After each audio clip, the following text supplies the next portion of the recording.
Hello guys, എങ്ങനെയുണ്ട്? എല്ലാവർക്കും സുഖമല്ലേ? ഇപ്പം മഴയൊക്കെയാണ്. അപ്പോൾ അതുകൊണ്ട് തന്നെ കുറച്ച് ദിവസമായി നമ്മൾ വീഡിയോ ഇട്ടിട്ട് എനിക്ക് ഈ വർക്കും എല്ലാം പാടെ വന്നപ്പോൾ ടൈം ഒട്ടും കിട്ടിയിട്ടുണ്ടായിരുന്നില്ല. അപ്പോൾ അതാണ് വീഡിയോ ഇടാൻ ഇത്രയും ലേറ്റ് ആയത്. ഇത് ഞാൻ കഴിഞ്ഞ വ്യാഴാഴ്ച എടുത്ത വീഡിയോ ആണ്. ക്ലേ വെച്ചിട്ട് ട്രിങ്ക് ഡിഷ് ഉണ്ടാക്കാമെന്നാണ് എൻ്റെ ഒരു മൈൻഡിലുള്ളത്. അപ്പോൾ അതിന് വേണ്ട ക്ലേ ഞാൻ വീടിൻ്റെ മുറ്റത്ത് തന്നെ ഉള്ളത് ഈ ഒരു മണ്ണുണ്ടല്ലോ, അതാണ് ഞാൻ എടുത്തുള്ളത്. ഇതിൻ്റെ പേരെന്തേന്നു? എന്തൊരു സാധനം.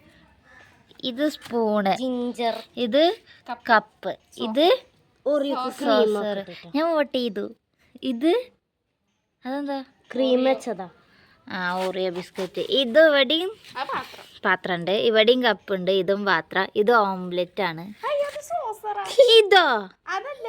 ഇത് പിന്നെ ഇതെന്താ ഉണ്ട? രണ്ടിലിടുവോ? ഇത് സ്പൂണ്. ഇതെന്താ? ഓട്ടോട്ട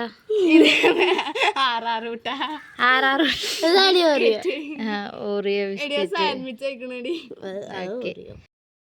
ഈ മണ്ണോണ്ട് ഉണ്ടാക്കിയ ശരിയാവിക്കാരല്ലേ വിജയിരിക്കുന്നു. ഇത് കൊണ്ടുവന്ന് വെച്ച ക്ലേ ഉണ്ട്, പിന്നെ ഓള് കുഴച്ച മണ്ണ്. നമുക്ക് ഇതുകൊണ്ട് ട്രിങ്ക് ഡിഷ് ഉണ്ടാക്കാം. ക്ലേ വെച്ചുണ്ടാക്കുന്ന പരിപാടി ആയതുകൊണ്ട് തന്നെ നമുക്ക് വീടിൻ്റെ ഉള്ളിലോട്ട് കയറ്റാനുള്ള അനുവാദം ഇല്ല. ഇതാണ് മമ്മിയുടെ സ്ട്രിക്റ്റ് ആയിട്ടുള്ള ഒരു ഓർഡർ. കിട്ടിയത് കിട്ടി, സിറ്റ് ഔട്ടെങ്കിലും കിട്ടിയാലോ അവിടെ വെച്ചിട്ട് ഉണ്ടാക്കാമെന്ന് വിചാരിച്ച്. ഇമ്മാൻ്റെ ഒരു പഴയ മാക്സ് ഉണ്ടായിരുന്നു, അതാണ് ഞാൻ ഈ നിലത്ത് വിരിച്ചിട്ടുള്ളത്. ആരല്ല, നിലത്തെങ്കിൽ നിലത്ത്. നമുക്കിവിടെ ഒരു താജ്മഹൽ പണിയാം. ട്രിങ്ക് ഡിഷ് സാധാ ഒരു പാത്രം. ഇപ്പോൾ ഒരേ അളവിൽ വരണ്ടേ, ഒരേ കട്ടിയിൽ. നമ്മൾ എന്നാ പണ്ണും. പിന്നെ ഈ ഒരു ക്ലേ, ഇത് ക്ലേ എന്ന് വിളിക്കാൻ പറ്റുമോ എന്ന് പോലും എനിക്കറിയില്ല. പുറത്തുള്ള ആ ഒരു മണ്ണാണ്. ഉണ്ടാക്കി എങ്ങനെ ഉണ്ടാവും എന്നുള്ള കാര്യത്തിൽ എനിക്കൊരു ഐഡിയ ഇല്ല. അതിൽ നമ്മൾ ആദ്യം അടിച്ച് പരത്തി ഒരു ചപ്പാത്തിയാക്കി എടുക്കുക. എന്നിട്ട് നമുക്ക് വേണ്ട ഷേപ്പിലെടുക്കുക. ഫസ്റ്റ് ഞാൻ സ്ട്രോബെറിയാണ് ഉദ്ദേശിച്ചിട്ടുള്ളത്.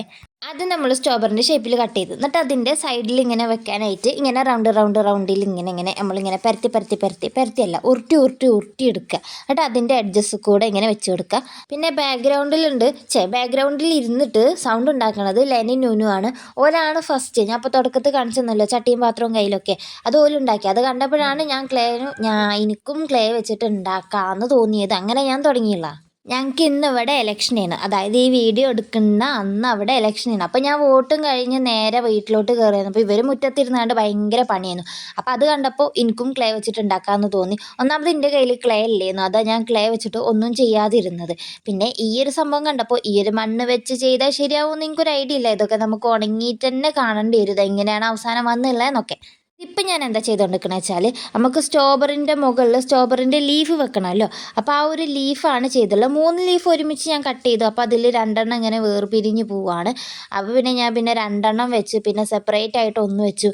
അങ്ങനെയൊക്കെ വെച്ചിട്ടാണ് ലീഫൊക്കെ സെറ്റാക്കിയുള്ളത്. അങ്ങനെ ഫൈനലായിട്ട് നമ്മുടെ സ്ട്രോബെറി എല്ലാം റെഡിയായി. സ്ട്രോബെറി ഒക്കെ പിന്നെ ഒന്ന് ഷേപ്പ് ആക്കി എടുത്തിട്ട് ഞാൻ ഒരു സൈഡിലോട്ട് മാറ്റി വെച്ചു. രണ്ടാമത് ഞാൻ വേറെ സാധനമാണ് ഉണ്ടാക്കാൻ പോകുന്നത്. എൻ്റെ ഒരു ഊഹം ശരിയാണെങ്കിൽ ഞാനിപ്പോൾ ഉണ്ടാക്കാൻ പോകുന്നത് വാട്ടർമെലൻ ആയിരിക്കണമല്ലോ. സെയിം പ്രോസസ്സ് റിപ്പീറ്റ് ചെയ്യുക. ഇടിക്കുക, കൊഴുക്കുക, പരത്തുക. നമ്മൾ ഈ ചപ്പാത്തി ഉണ്ടാക്കുന്ന പോലെ തന്നെ. കണ്ടോ, ചപ്പാത്തിയായി.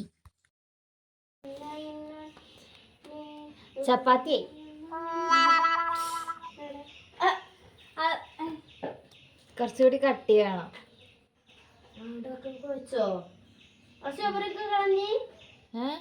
ലെനൻ്റെ വിചാരം സ്ട്രോബെറി മാറ്റിക്കണ്ട് ഞാൻ വാട്ടർമെലൻ ആക്കിയെന്ന്. അതാ ഓള് ചോദിച്ചത്. പൊട്ടത്തി, ഇതിൻ്റെ രണ്ടാമത്തേന്ന് നോക്കറിയില്ലല്ലോ. വാട്ടർമെലൻ കുറച്ച് വലുതാണ് ഞാൻ ഉദ്ദേശിച്ചത്, പക്ഷെ ക്ലേ എന്നോട് സഹകരിക്കാത്തതുകൊണ്ട് അതും ഞാൻ കുറച്ച് ചെറുതാക്കി. ഷേപ്പിൽ കട്ട് ചെയ്യാന്ന് പറയുന്നത് എനിക്ക് വലിയ ടാസ്ക് അല്ല, പക്ഷേ ഈ ക്ലേനെ ഒന്ന് മെരുക്കിയെടുക്കുക എന്ന് പറയുന്നത് വളരെ വലിയൊരു ടാസ്ക്കാണ്. പിന്നെന്താ, പഴയ പോലെ തന്നെ നമ്മളിങ്ങനെ ഉരുട്ടി അതിൻ്റെ സൈഡിലൊക്കെ ഇങ്ങനെ വെച്ച് കൊടുക്കുക. ഇങ്ങനെ വരവരട്ട് വെച്ച് കൊടുക്കണം എന്നാണ് വിദഗ്ധർ പറയുന്നത്. അപ്പോൾ പിന്നെ ഞാനും അതേപോലെ ഫോളോ ചെയ്യുന്നു. അങ്ങനെ വെച്ചാൽ വേഗം ഒട്ടും എന്നാണ് അവർ പറഞ്ഞിട്ടുള്ളത്. അറിയുന്നവർ പറഞ്ഞാൽ നമ്മൾ കേൾക്കണം എന്നാണ്. സോ ഞാനത് കേട്ടു, അങ്ങനെ ചെയ്തു. ഞാൻ എന്തെങ്കിലും ഒരു കാര്യത്തിന് ഇരുന്ന് കഴിഞ്ഞാൽ എനിക്കില്ലാത്ത അസുഖങ്ങളൊന്നും ഉണ്ടാവില്ല. ഇതൊക്കെ ഒന്ന് ചെയ്ത് പകുതി എത്തുമ്പോൾ എനിക്ക് സൂസ് ഉണ്ടാവും. അത് കഴിഞ്ഞ് വിശപ്പിൻ്റെ അസുഖം വരും. ഇതൊക്കെ വരുന്നിട്ട് ഇടക്ക് അങ്ങോട്ട് പോയി ഇങ്ങോട്ട് പോയി. ഇതൊക്കെ തന്നെയാണ് ഇതിൻ്റെ ഇടയിൽ നടന്നുകൊണ്ടിരുന്നത്. ഇൻ മൈ ആഗ്രഹം ഒരു 5-6 ടിങ്കർ ഡിഷൊക്കെ എൻ്റെ മൈൻഡിൽ ഉണ്ടായിരുന്നത്. പക്ഷെ അത്രയും ഉണ്ടാക്കാനുള്ള ഒരു സമയവും സന്ദർഭവും എനിക്കുണ്ടായിരുന്നില്ല. അല്ലെങ്കിൽ ഒന്നിന് ഈ ആഡംബരമൊക്കെ കുറച്ച് പോരെ. അങ്ങനെ നമ്മൾ സ്ട്രോബെറി കഴിഞ്ഞിട്ട് നമ്മൾ വാട്ടർമെലനും സെറ്റാക്കി എടുത്തിട്ടുണ്ട്. ഇനി മൂന്നാമത്തിലോട്ട് പോവാം. മോമോസ് ഉണ്ടാക്കും. ക്ലേക്ക് എനിക്ക് ക്ഷാമം വന്നപ്പോൾ ഞാൻ അയലോക്കത്ത് നിന്നുള്ള രണ്ടാൾക്കാരെ ക്ലേ ഒന്നും കൈയിട്ട് വാരിങ്ങാണ്ട് കുറച്ച് ക്ലേ ഒക്കെ എടുത്തിട്ടാണ് ആ മോമോസൊക്കെ ഉണ്ടാക്കിയിട്ടുള്ളത്. ഇത് ഞാൻ ഉണ്ടാക്കാൻ പോകുന്ന സംഭവം എന്താ വെച്ചാൽ ഇത് നമ്മൾ മൂന്നാമതല്ലേ. ഈ മൂന്നാമത്തെ നമ്മൾ നിങ്ങൾക്ക് കണ്ടപ്പോൾ മനസ്സിലായിട്ടുണ്ടാവും എനിക്കറിയാം. എന്നാലും ഞാൻ പറഞ്ഞുതരും. ഇത് ക്ലൗഡാണ്. എനിക്ക് ചെയ്തതിൽ ഏറ്റവും പിന്നെ ഇഷ്ടപ്പെട്ടത് ഈ ക്ലൗഡാണ്.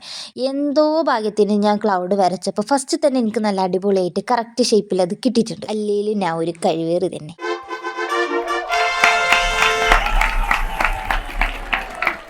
പക്ഷേ സംഭവം എന്താ പറയുക, നമ്മൾ മുന്നേയും ക്ലേ വെച്ചിട്ട് ഓരോ സംഭവങ്ങൾ ഉണ്ടാക്കിയിട്ടുണ്ടെന്നാൽ അന്നൊക്കെ നല്ല രീതിയിൽ മെസ്സായി കണ്ട് ആകെ അലമ്പാക്കിങ്ങാണ്ടായിരുന്നു ചെറിയൊരു സാധനം ഉണ്ടാക്കിയാണെങ്കിൽ പോലും ഞാൻ ഉണ്ടാക്കിയിട്ടുള്ളത്. പക്ഷേ ഈ ഒരു ഇത് വെച്ച് ചെയ്തപ്പോൾ എനിക്ക് വലിയ രീതിയിൽ അലമ്പൊന്നും ഉണ്ടായില്ല. ഇനിയിപ്പോൾ ഞാൻ ഫുള്ള് താഴെ ആ ഒരു തുണി വിരിച്ചുകൊണ്ടാണോ എന്ന് എനിക്കറിയില്ല, വലിയ രീതിയിൽ അലമ്പൊന്നും ഉണ്ടാക്കാതെ ഞാൻ നല്ല കുട്ടിയായിട്ട് തന്നെ ചെയ്തിട്ടുണ്ട്. പക്ഷെ എന്നാലും ഉമ്മച്ചി എന്തൊക്കെയാണ് അവിടെ ഇരുന്ന് കാണാൻ ഗുണമൊക്കെ പറയണ്ടായിരുന്നു. That's not a problem you know. അല്ലെങ്കിൽ ഈ കഴിവുള്ളവരൊന്നും ആരെയും അംഗീകരിക്കില്ല, നമ്മൾ തന്നെ വേണം നമ്മൾ അംഗീകരിക്കാനായിട്ട്. ഇപ്പം ഞാൻ ഉണ്ടാക്കുന്നത് സ്റ്റാർ ഫിഷാണ് നിങ്ങൾക്ക് തോന്നുന്നുണ്ടെങ്കിൽ അതല്ല, നിങ്ങൾക്ക് അതും തോന്നുന്നുണ്ടാവില്ല എന്ന് എനിക്കറിയാം. ഇത് സാധാ ഒരു സ്റ്റാറാണ്. കുറച്ചും കൂടെ ക്ലേ ബാലൻസ് വന്നിട്ടുണ്ടായിരുന്നു. അപ്പോൾ അത് വെച്ചിട്ട് എന്തെങ്കിലുമൊക്കെ ഒന്ന് ഉണ്ടാക്കണ്ടേ. ആദ്യം ഞാൻ 3 ഉണ്ടാക്കാമെന്ന് വിചാരിച്ചു. അപ്പോൾ സുഖമാണല്ലോ, വട്ടല്ലേ, പിന്നെ എന്തെങ്കിലുമൊക്കെ ഒരു വെറൈറ്റി വേണ്ടേ. അങ്ങനെ ഈ സംഭവം സെറ്റായി. എന്തൊക്കെയാണ്, സ്ട്രോബെറി ഉണ്ട്, എന്താ പറയുക, വാട്ടർമെലൻ ഉണ്ട്, ക്ലൗഡ് ഉണ്ട്, സ്റ്റാർ ഉണ്ട്. എൻ്റെ കൈയൊക്കെ ഇങ്ങനെ ഇരിക്കുകയാണ്. ലെനിനും ഇപ്പോഴും അവിടെ ഭയങ്കര കഠിന പ്രയത്നത്തിലാണ്. അത് കുറച്ച് റംബൂട്ടാനൊക്കെ പറിച്ച് കൊണ്ടിട്ട് തിന്നാനായിട്ട്. പക്ഷെ കയ്യുമ്മ ഫുള്ള് ചെളിയല്ലേ, എങ്ങനെയാണ് അത് പൊളിച്ച് തിന്നുക. പിന്നെ ഇതിനെപ്പറ്റി പറയാനാണെങ്കിൽ ഇത് വളരെ നല്ലൊരു ഇതാണ്. കാരണം എന്താ വെച്ചാൽ ഞാൻ പറഞ്ഞുള്ളത്, ഞാൻ കഴിഞ്ഞ വ്യാഴാഴ്ച ചെയ്ത ക്ലേ വർക്കാണ്. അത് കഴിഞ്ഞ് ഞാൻ ഉണക്കാൻ വെച്ചിട്ട് ഇതാ ഇന്ന്, അതായത് ഇന്ന് വ്യാഴാഴ്ചയാണല്ലോ, ഇന്നാണ് ഞാനിത് എടുത്തിട്ടുള്ളത്. സ്റ്റിൽ ഇത് മര്യാദക്ക് ഉണങ്ങിയിട്ടില്ല ബിക്കോസ് ഓഫ് മഴ. ഇത്രയൊക്കെ ഉണങ്ങിയാൽ മതി, ഇതിൻ്റെ ഒരു അഹങ്കാരം ചില്ലറ എന്നല്ല. എനിക്ക് ഇത്ര ക്ഷമയുള്ളൂ. ഞാൻ അതിനെ പൊറുക്കിയെടുത്ത് കൊണ്ടുവന്ന് പെയിൻ്റ് അടിക്കാൻ വന്നു. നിങ്ങൾ കാണുന്നുണ്ടോ, സ്ട്രോബെറിൻ്റെ ആ ഇലയാണ് ആ പറഞ്ഞു പോന്നിട്ടുള്ളത്. കുറച്ചൊക്കെ ക്ഷമയാവാട്ടോ നിങ്ങൾക്ക്. എനിക്ക് ഏറ്റവും ഇഷ്ടമുള്ള പരിപാടിയാണ് പെയിൻറ്റിങ് എന്നുള്ളത്. പക്ഷെ അതിലും ഞാൻ മടി കാണിച്ചു. സംഭവം നമുക്ക് ശരിക്കും ഇങ്ങനെ വൈറ്റ് ബേസൊക്കെ അടിച്ചു കൊടുത്താൽ കുറച്ചും കൂടി അടിപൊളി ആയിരിക്കും.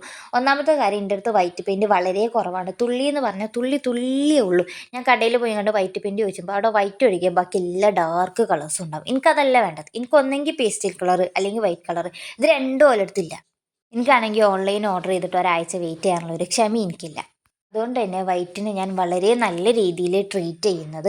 അപ്പോൾ പിന്നെ വൈറ്റൊക്കെ വളരെ കുറച്ചാണ് ഞാൻ അടിച്ചു കൊടുക്കുന്നത്. സ്ട്രോബെറിയുടെ പെയിൻറ്റിംഗ് ഒക്കെ നമ്മൾ അടിച്ച് കഴിഞ്ഞിട്ട് നെക്സ്റ്റ് നമ്മൾ വാട്ടർമെലനാണ് പെയിൻറ്റ് അടിച്ച് കൊടുത്തിട്ടുള്ളത്. വാട്ടർമെലൻ പെയിൻറ്റിങ് കഴിഞ്ഞിട്ട് പിന്നെ നമ്മൾ ക്ലൗഡ് അടിച്ചു കൊടുത്തു. ക്ലൗഡിന് എൻ്റെ കയ്യിൽ ഈ ഒരു പേസ്റ്റൽ കളർ ബ്ലൂ ഉണ്ടായിരുന്നു കേട്ടോ. ഈ ബ്ലൂ എവിടുന്ന കിട്ടിയ വെച്ചാൽ ഞാൻ കടയിൽ പോയപ്പോൾ അവിടെ ഈ ഒരു പേസ്റ്റൽ കളർ മാത്രം ഉണ്ടായിരുന്നു. അപ്പോൾ പിന്നെ ഞാൻ അതും വേഗം എടുത്ത് കൊണ്ടുവന്നു. ദെൻ നമ്മുടെ സ്റ്റാർ, എൻ്റെ സങ്കല്പത്തിലുള്ള സ്റ്റാർ വേറെ കളറാണ്. അപ്പം ഞാൻ ഈ യെല്ലോയും ഓറഞ്ചും മിക്സ് ചെയ്താൽ എന്ത് സംഭവിക്കുമെന്ന് അറിയാൻ വേണ്ടിയിട്ട് രണ്ടും കൂടെ മിക്സ് ആക്കിയിട്ട് ഒരു പെയിൻറ്റ് അടിച്ച്, പറയാണ്ടിരിക്കാൻ വയ്യ, അത് വളരെ നല്ലൊരു ഇതായിരുന്നു. പിന്നെ ഇതിനെല്ലാത്തിനും പെയിൻറ്റ് അടിച്ച് കഴിഞ്ഞിട്ട് ഇതിന് വാർണിഷൊക്കെ ചെയ്യണം. അതായത് മുകളിൽ നമ്മൾ പശയൊക്കെ ഇങ്ങനെ തേച്ച് കൊടുത്താലാണല്ലോ കുറച്ച് ഷൈനായിട്ടൊക്കെ നിൽക്കുക. അതൊക്കെ എനിക്കിത് ഉണങ്ങിയാലല്ലേ ചെയ്യാൻ പറ്റുള്ളൂ. ഇനി ഇത് ഉണങ്ങുന്നവരെ വെയിറ്റ് ചെയ്യുക എന്ന് പറയുന്നത് ഓമേകുട്ടി എനിക്ക് പറ്റൂല. ഈ ക്ലേ വെറുതെ ഇരിക്കുന്ന കണ്ടിട്ട് എനിക്കൊരു സമാധാനമല്ല. അപ്പം ഞാൻ ഒരു കണ്ണും മൂക്കും ഒക്കെ വരച്ചു കൊടുത്തു. ഫൈനലി നമ്മുടെ പെയിൻറ്റിങ് എല്ലാം കഴിഞ്ഞു, എല്ലാം സെറ്റായി. ഇനി നമുക്ക് ഇവിടേക്ക് ഒന്ന് അടുക്കി പൊറുക്കി വെക്കണം. അങ്ങനെ എല്ലാം കഴിഞ്ഞ് നമ്മുടെ ക്ലേ ഒക്കെ സെറ്റായിട്ട്, നിങ്ങൾക്ക് ഇതിൽ ഏത് ട്രിങ്കർ ഡിഷാണ് ഇഷ്ടപ്പെട്ടതെന്ന് പറയണേ. അപ്പോൾ നിങ്ങൾക്ക് ഇഷ്ടപ്പെട്ടാൽ ലൈക്ക് ചെയ്യുക. ചില അതായിട്ട് കാണുകയാണെങ്കിൽ നിങ്ങൾ എന്തായാലും സബ്സ്ക്രൈബ് എന്തായാലും ചെയ്യണം. പിന്നെ ലൈക്ക് ചെയ്യാൻ ഞാൻ പ്രത്യേകം പറയേണ്ട കാര്യമില്ലല്ലോ. അപ്പോൾ ഞങ്ങളുടെ strawberry ready, star ready, cloud ready, watermelon ready. എന്തൊക്കെയാണ് 4 ഐറ്റംസാണ് ഞാൻ ഉണ്ടാക്കിയത്. അപ്പോൾ ഇന്നത്തെ വീഡിയോ ഇത്രയേ ഉള്ളൂ. അപ്പോൾ ഓക്കെ, ബൈ.